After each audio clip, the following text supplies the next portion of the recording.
tubibona nyine ko ni ibintu bibabaje, ni ibintu biteye agahinda. Kigali yiyambitse ubusa nanone, niko ari uretse ko ariko yabaye, nta gitangaza kirimo.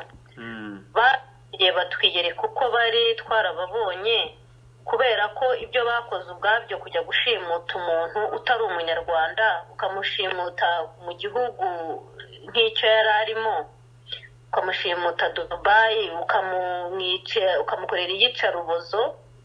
Ubwo nyine ni byiza cyane, mbese biyeretse amahanga, baratwiyeretse, biyereka abanyarwanda, barushaho kugenda nyine biyambika ubusa. Ubwo nyine ni byiza tugenda tugenda abantu nyine ngo badufashe, ibihugu by'amahanga, aho dushobora gukora ubuvugizi hose, aho twakomanga bakadukingurira, kugira ngo kumvisha Kigali yuko bagomba kureka byibuze duruwa ya mbere y'umuntu. Nibwo burenganzira bwa mbere. Niba ufashe umuntu ukamubwira ngo ndakujyana mu rubanza, agomba kugira umwunganira. Rero ni muri urwo rwego nyine ubwo tubwira abantu bose ngo badufashe. Mbere yuko tugera ku gihugu cy'Ububiligi, wari ukomeje ku kantu uti ntabwo ari umunyarwanda, ni Umubiligi. Muri rusange ntabwo koko yarakira umunyarwanda, ubwenegihugu bw'ubunyarwanda ntabwo yarakibufatanyije n'ubw'Ububiligi.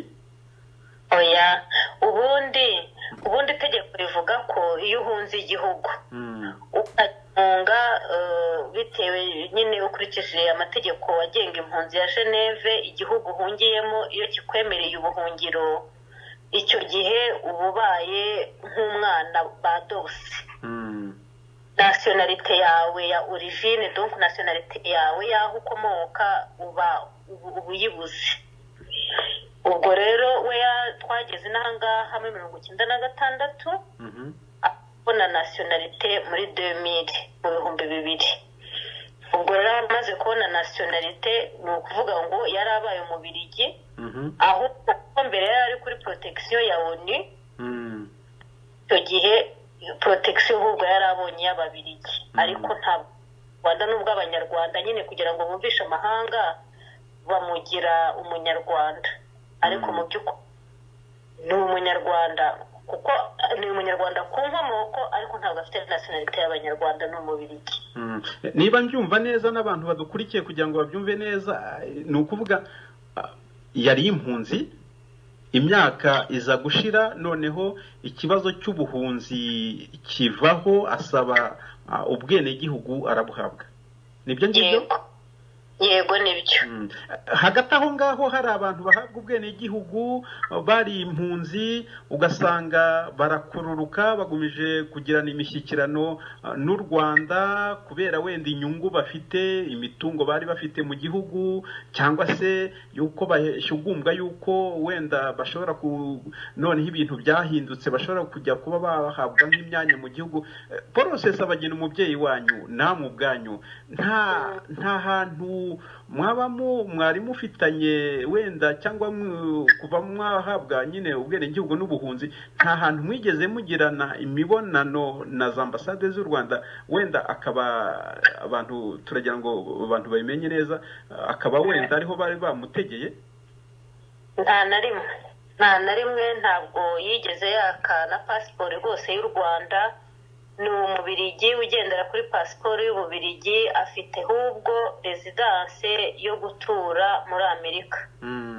Ariko nta cyangombwa cy'u Rwanda afite kuva icyo gihe yahunga u Rwanda. Ibyo afite, ibyangombwa yari afite icyo gihe yinjiriyeho mu Bubiligi, yaba pasiporo y'u Rwanda, yaba indangamuntu y'u Rwanda, yabihaye ho komisariya de refugié igihe bamubwiraga bati tukwemereye ubuhungiro. Twese ibyangombwa twaziyeho kuko twazanye na papa, ibyangombwa byacu barabitwaye, baduha ibya ONU byo kubuhunzi, twongera kureka iby'ubuhunzi, dufata iby'Ububiligi tubonye nationalite y'Ababiligi. Ntabwo twigeze tujya en contact, maze imyaka 28 mu Bubiligi, sindakandagira kuri ambasade y'u Rwanda. Ntabwo ndinjira kuri ambasade y'u Rwanda, ntabwo nakubwira ngo hasa gutya. Nahaboneye inyuma, ariko uretse kuharebera inyuma ntabwo nari ninjiramo, nabwo mpanyura n'imodoka nihitira. ntabwo ndahagarara ngo ninjire, sindinjira no ku muryango sinzi naho binjirira. muri ubwo bwenegihugu mwahawe rero n'umubyeyi wanyu nyine birumvikana niwe ku isonga. Muri iki kibazo cyo kuba yarashimuswe ku buryo butaranadusobanukira, Ububirigi bubafashemo iki nk'umuryango? Ububirigi icyo budufasha buramusura, iyo dufite ikintu dushaka kumwoherereza turakibajyanira, tukijyana kuri Ministère des Affaires étrangères, noneho bakakimugezaho via l'ambassade de Belgique i Kigali. Rero baramusura, bamushyira ibintu twifuza ko bimugeraho, ubundi batubwira ko ibindi bakora ari ibanga, ni ibintu bya diplomasi. Urumva cyokora dufite bamwe mu badepite badufasha gushyiraho pression, navuga ko igitutu ubutegetsi bw'Ububirigi kugira ngo bufate position claire, mbese bugire icyo budufasha. Cyokora kandi turizera n'ukuri ko bizagira icyo bitanga. Cyokora nakongeraho yuko abanyamerika bo benshi bari mu ruhande rwacu. None kuri icyo kibazo reka tubanze tuvuge ku kibazo cy'Ububirigi. Ububirigi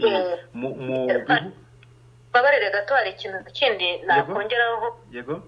Nakongeraho nuko hari igihe Ababirigi batujyanira imiti, cyane cyane nk'iyo ngiyo twajyanye, nacyo ngomba kugisurinya, ngomba kukivuga cyane nkagitsindagira, kugira ngo abanyarwanda bamenye yuko imigambi yabo tuyizi, ku bikorwa byabo tubizi bibi.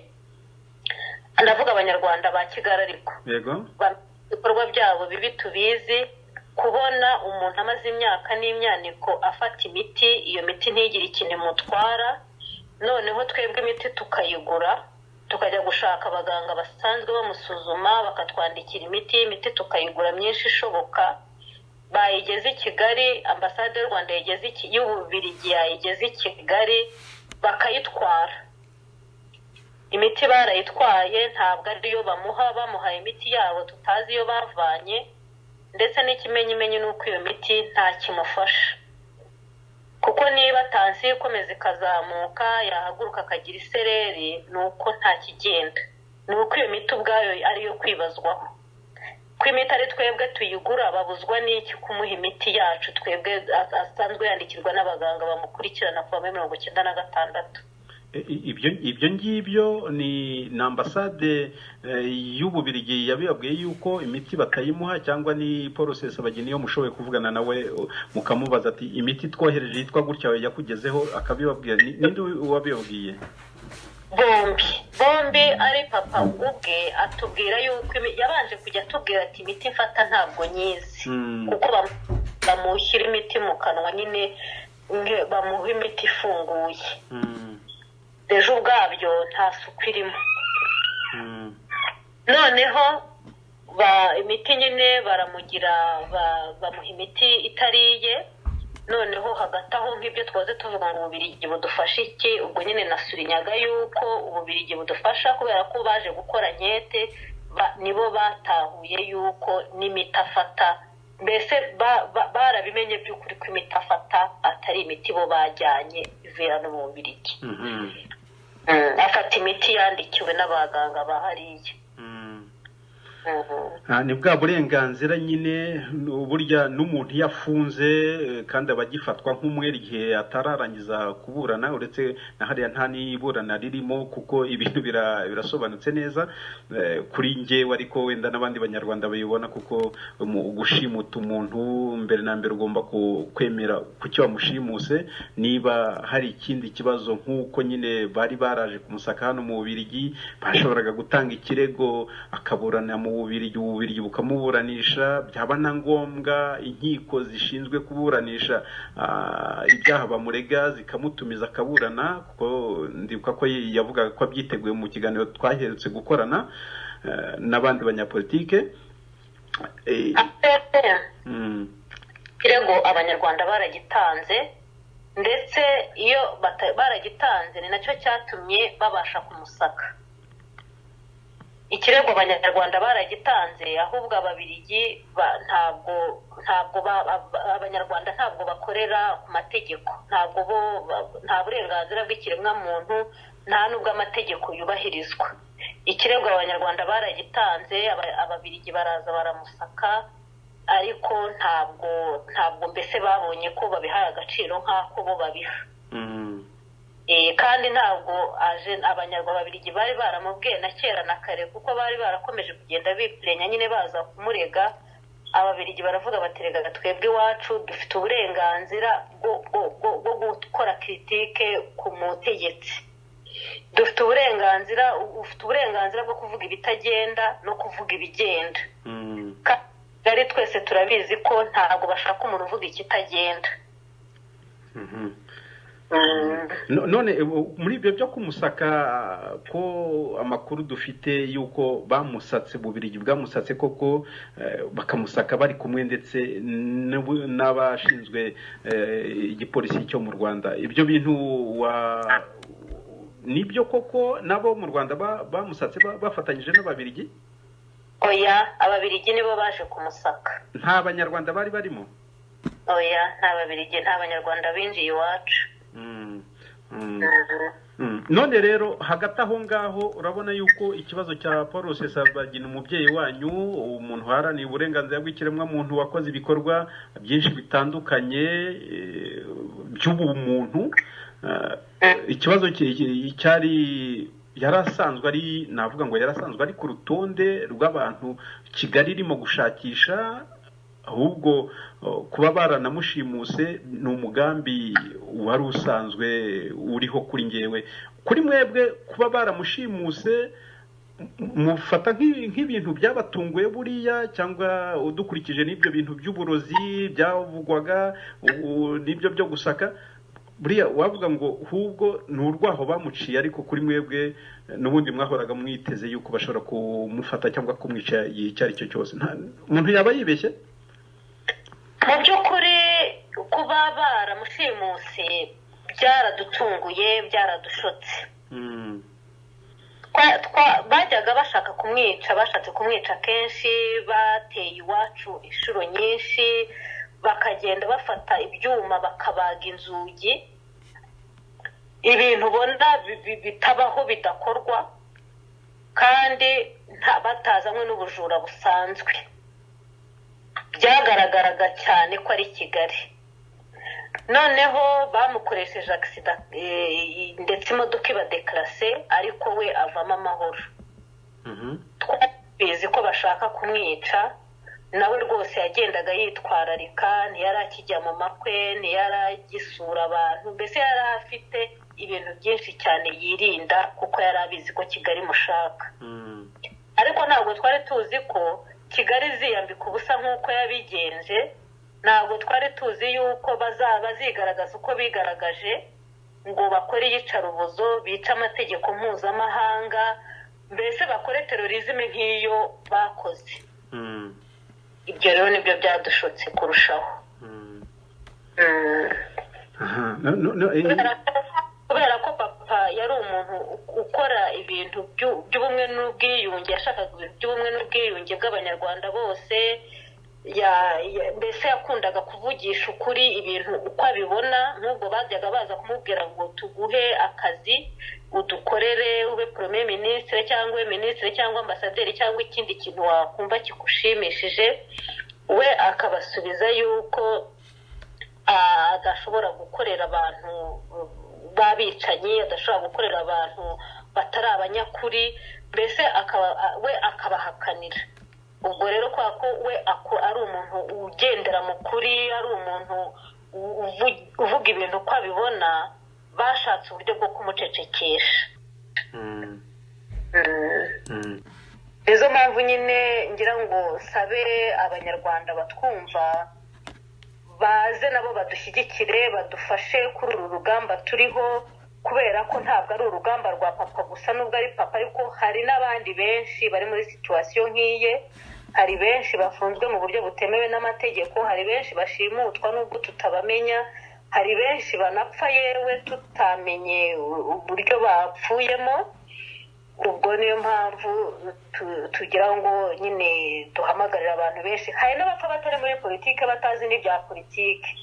nizo kugira ngo mpamagare buri wese aho ari ahaguruke adufashe kurwana uru rugamba. Hagati aho hari komite twashinze yo kugira ngo dufashe papa. Kugeza ubu ngubu ibintu byose dukora tubikora nk'umuryango. Ubona ko ari akazi kenshi, hari abantu benshi bashaka kudufasha ariko kubera ko batari mu muryango bakabura uko bakora. Twashatse gushaka ikintu kiri neutre, kitari umuryango, kitari n'ishyaka. Iyo rero mbese irahuza abantu bose bumva bafite umutima wo gufasha, wo kugira ngo badufashe, atari ngombwa ko bari muri politike kuko ni neutre. Ni abantu tugira ngo baze badufashe, yitwa CISPR, Comité International de Soutien pour Paul Rusesabagina. Ni komite igomba kuba ku isi yose. Keneye abantu bari ku isi yose, baba bavuga igifaransa, bavuga ikinyarwanda, baba bavuga icyongereza, icyesipanyol, indimi zose zishoboka kandi ibihugu byinshi bishoboka byo ku isi. Iyo komite rero izaba ifite ubuvugizi nyine, harimo kwandikira abo bantu nk'uko natwe twandikira abantu batandukanye cyangwa imiryango myinshi itandukanye, kugira ngo iyo miryango idufashe gukora ubuvugizi, bamugarure, bamuribere, kubera ko ibyo bakoze ntabwo ari byo. Ntabwo agomba gufungwa, ntabwo umwanya uri muri prison. None iyo komite kugira ngo nk'abantu bafite umutima mwiza bashaka wenda kuba nabo bayigiramo uruhare, batanga ubufasha bwabo uko babishoboye, byagenda gute? Abantu baza kunyuraho wenda bakakwandikira ukababwira uburyo bayigeraho, wababwira uburyo bashobora kuyinjiramo ababishaka n'umutima wabo mwiza? Yego rwose, iyo komite sinzi ukuntu twabigenza kugira ngo jyewe mfite komunike mu cyongereza, mu kinyarwanda no mu gifaransa. Shobora kuyitanga, yenda ukaba wayishyira kuri site internet, cyangwa se kuko hari amazina y'abantu ushobora gukontakita bitewe n'igihugu. Ntabwo ari ibihugu byinshi cyane, ariko uwo waterefona mu bo wakwisangaho byakoroha. Nanjye ndimo muri abo bantu wakontakita, hariho nimero yanjye ya telefone. Mbese dukeneye abantu badufasha ubwo buvugizi, tuzakenera kumusutona, kwigaragambya, dukeneye ubufasha finansiye, kwishyura abo bavoka, ni ibintu bitoroshye. Niyo mpamvu nyine dukeneye ko abantu badufasha finansiyeruma, bakadufasha mu buryo bw'ibitekerezo, bakadufasha mu buryo bwo kwandika, bakadufasha uwaba uvuga ati jyewe nzi umuntu runaka twakwandikira akadufasha gukora ubuvugizi, nawe rwose turamukeneye. Mbese buri wese aho yumva yashobora, aho gukomanga aho yashobora. None nta adresse email byibuze nk'imwe watanga? Iyo dokima urayiduha, tuzayishyira ku mugereka w'iki kiganiro, abantu bazabone koko iyo nyandiko yo mu gifaransa no mu cyongereza no mu kinyarwanda n'ibihari. Ariko hagati aha ngaha nta email waha abakunzi b'ukuri kukuri nibura, cyangwa iyo telefone yawe ku buryo bwa rubanda? Telefone yanjye nayitanga kuko iriho n'ubundi, ariko adresse email ntabwo twari twakireya adresse email ya association. Bacyari kubikora, hari na site internet, byose turi kubishyira mu buryo. Ariko dukeneye mbese ko abantu baza bakadushyigikira, tukarwanya ikibi, kuko iyo umuntu akwica, iyo umuntu akubuza kuvuga ukuri, ntabwo hapfa abanyapolitike gusa, n'abatari abanyapolitike barapfa. Nizo mpamvu umunyarwanda wese bimureba. Tubwire rero iyo nimero yawe, Lize Rusesabagina. Nimero yanjye ni +32. Ni ukuvuga guteranya 32? Guteranya 32 485 74 39 94. Urakoze rero. Ubwo ndumva niyo dokima nyine tuzayigira umugereka, tuyishyire kuri iki kiganiro abantu bazayirebe, hanyuma noneho nibashobora no gukenera ibindi bisobanuro byimbitse bashobora kugutelefona ku buryo bwihuse cyangwa bagatelefona bamwe muri abo ngabo bari kuri iyo dokima, kuri iyo nyandiko. Hanyuma nk'akabazo, akifuzo wabwira nka leta y'u Rwanda iyobowe na Paul Kagame na FPR Inkotanyi, ni nk'akahe kifuzo wabwira nk'abo ba Odeta Nyiramirimo bazi uko icyo Paul Rusesabagina yabakoreye, ubu kandi bakaba bafite ijisho ryiza mu butegetsi bwa FPR Inkotanyi? Abo bantu babagenera ubuhe butumwa uko ari babiri, Lise Rusesabagina? Ubutumwa bwa mbere na genera leta y'u Rwanda ni uko bakurikiza amategeko, bagakurikiza procedure, bagakurikiza ibintu uko bigenda, bakarekura data. Bamufungiye ubusa, ntabwo umwanya uri muri prison, bamufungure kandi nta gutegereza. Naho ibyo navuga rero kuri Odeta n'umugabo we Gasasira, ni ababyeyi rwose. N'aba Celestin, uriya Premier Ministre nawe yakiriye muri Mirikorine kandi yagombye kubizirikana. Rwigema Pierre Celestin, n'abandi bantu wenda abo nabo bikubitiro wenda tuvuze ku mugaragaro tuzi kandi bafite imyanya ikomeye muri buriya butegetsi, bagenera ubutumwa n'abandi tutavuze bumvireho. Yego, ubutumwa rero nabagenera nuko baba abanyakuri. Burya umugabo nuvugisha ukuri. Mu by'ukuri ibyabaye byose barabizi ko papa nta cyaha yakoze, barabizi ko afungiye ubusa. Ndibwira ko au plus profond d'eux-mêmes barabizi ko papa arengana, barabizi ko nta kintu yigeze akora kibi, nta n'ikibi abifuriza. Kugeza no kuri iyi saha no kuri uyu munota turi kuvugana, nta kiba bifuriza, ahubwo abifuriza ibyiza. Rero icyo ubutumwa nabaha ni uko nabo baba abanyakuri, bakavuga bati umuntu ararengana, akwiriye kurekurwa, ndetse ahubwo bakadufasha, nk'uko papa nawe yarwaniriye abantu.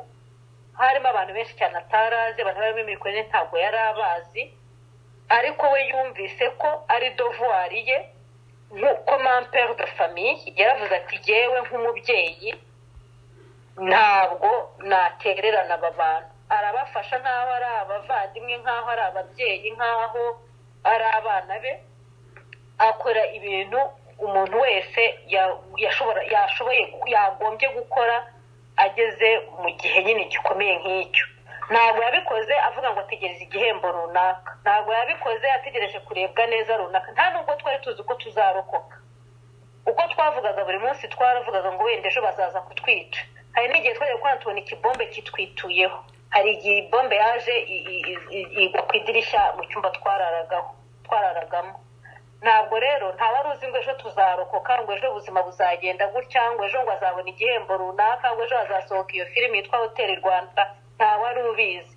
Twacunganaga n'ubuzima nk'uko buri wese yacunganaga n'ubuzima bwo mu ntambara, avuga ati yenda mu mwanya ndapfa, yenda ejo nzapfa. Ubwo rwose ndabasaba kuba abanyakuri, bakaba abagabo, bakavugisha ukuri, bakaguhagararaho. Naho leta ya Kigali yo rwose ndayisaba ngo imurekure sans plus attendre. Imurekure kuko afungiye ubusa, bamufungiye ubusa, nabo barabizi ko bamufungiye ubusa. Lise Rusesabagina, ndagushimiye kandi twifatanyije n'umuryango wanyu, twifatanyije na Paul Rusesabagina mukuru wacu, impirimbanyi mu burenganzira bw'ikiremwa muntu, mu bwisanzure mu bitekerezo. Turifuza yuko abanyarwanda bakanguka, umuntu agakora icyo ashoboye, yavuza induru cyangwa yajya gukomanga hirya no hino ku miryango aho afite akajisho. Wenda bishobora kugira icyo bitanga, niyo bitagira icyo bitanga, ariko tukaba twakoze inshingano zacu nk'abene gihugu. Ndagushimiye Lise, naho ubutaha kandi turi kumwe n'umuryango wose. Mwakoze cyane, nanjye ndabashimiye ko mudufashije gukora ubuvugizi. Turizera ko abanyarwanda batwumva kandi ko bazakora icyo umutimanama wabo babwira ariko kuri.